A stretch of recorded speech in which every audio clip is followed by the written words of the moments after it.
The whole world is a stage, and everybody plays a part. Click here.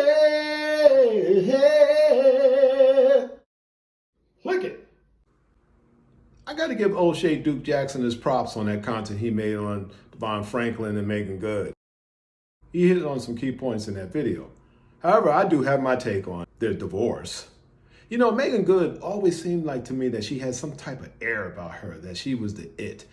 If you notice her in every one of her movies, she, it's just the way that she carried herself and mannerisms and this, that, and the other. Like, she had it in every movie. I think that played a part in her marriage too.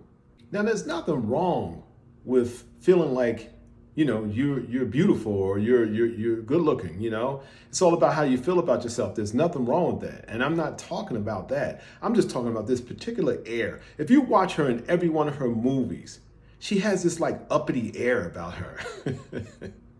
And now they're divorced, Devon Jackson and Meagan Good, they're divorced, and he's going through changes and stuff like that. But you know what? Just because his marriage didn't work out doesn't make him a failure. Every guy that's watching this movie, I ain't gonna say every guy, but there are guys watching this movie, including myself, that had failed relationships. But that didn't make me a failure, and it didn't make you a failure either. No, I don't see him as a failure. Hopefully he'll learn from his mistakes.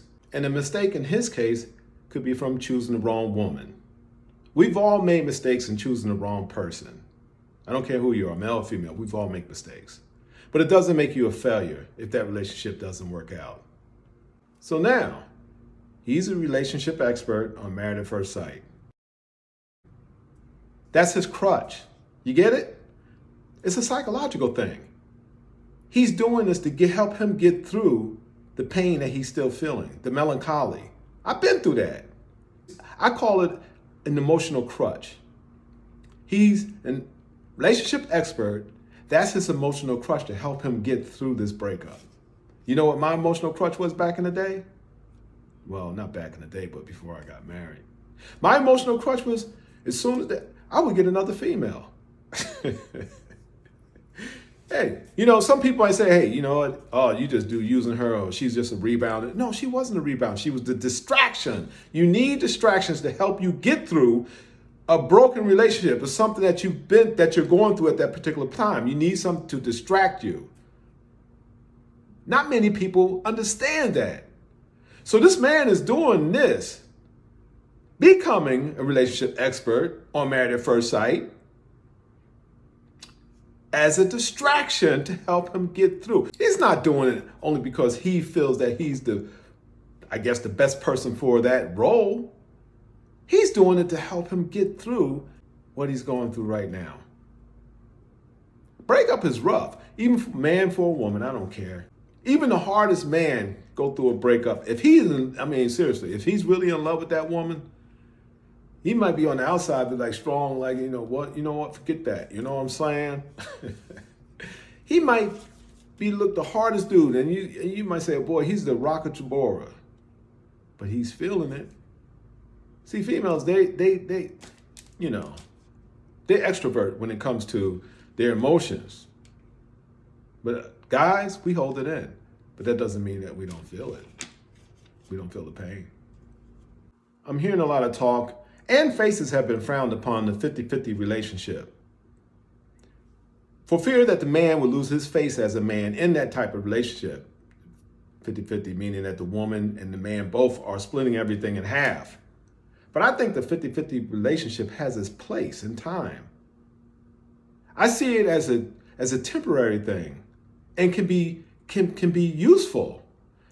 Okay, let me give you an example. Let's say a man has a dream. He wants to quit his $100,000 a year job to start his business from scratch in his own business. Okay? Now, he doesn't have that $100,000 a year job now, but he has his dream and he's pushing his dream. But in the meantime, while he's pushing his dream, his income is not that great. Hey, his significant other's there. Why not have her as a life raft or a life preserver for that particular point in time? I don't see anything wrong with that. So she can help out with the bills and stuff like that until he gets to where he needs to get to, and then take over from there. I don't see no problem with it. It has its place.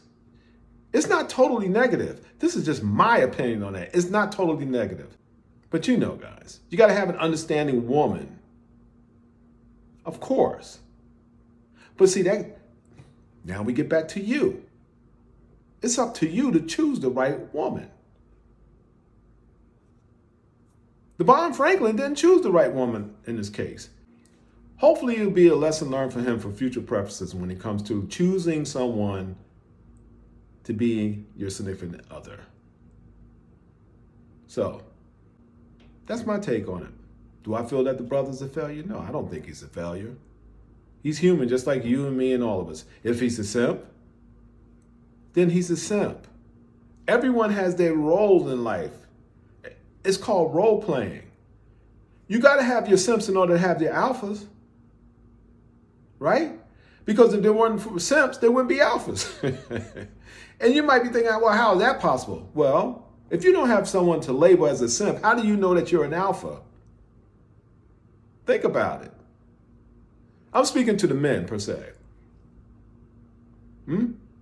So everything is necessary in life. Everything has its place and its roles in life.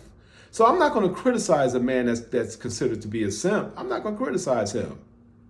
Think about it. Just like Shakespeare said, the world is a stage and everybody plays a part. We're all actors.